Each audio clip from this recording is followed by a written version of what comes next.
السلام عليكم ورحمة الله وبركاته. 3 لا بد أن تستقر في ذهنك: لا نجاة من الموت، ولا راحة في الدنيا، ولا سلامة من كلام الناس. يقول أحد الصالحين: إذا ضاقت في وجه الدنيا قرأت صفحات من القرآن، وما هي إلا أيام ويفتح الله لي من حيث لا أحتسب رزقا وعلما وفهما.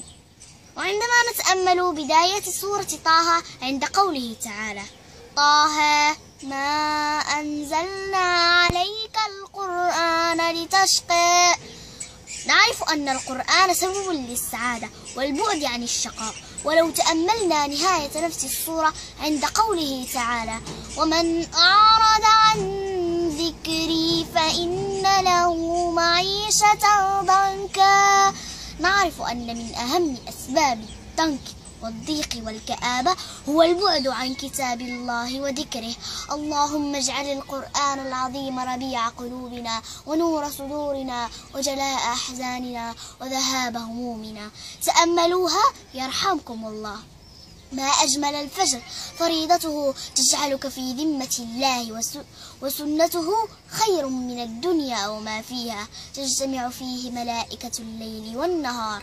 إن قرآن الفجر كان مشهودا. جاذبية القرآن: الذين يعيشون مع القرآن تلاوة وحفظا ينفردون بخاصية رائعة، وهم كلما استمالتهم الدنيا جذبهم القرآن إليه بلطف فعادوا تائبين. كم من الهموم انفرجت بسبب ركعة، وكم من الأمراض شفيت بسبب دعوة، وكم من أمور تيسرت بسبب دمعة. بثوا شكواكم لخالقكم فإنه يجيب دعوة المضطرين. عبارة هزتني كثيرا. نحن في امتحان، وفي أي لحظة قد يتم سحب ورقتك وينتهي وقتك الذي خصصه الله لك. فضلا ركز في ورقتك واترك ورقة غيرك. نصيحة ثمينة: أثث قبرك بأجمل الأثاث: الصلاة، الصدقة، القرآن. رجاء بادر قبل أن تغادر.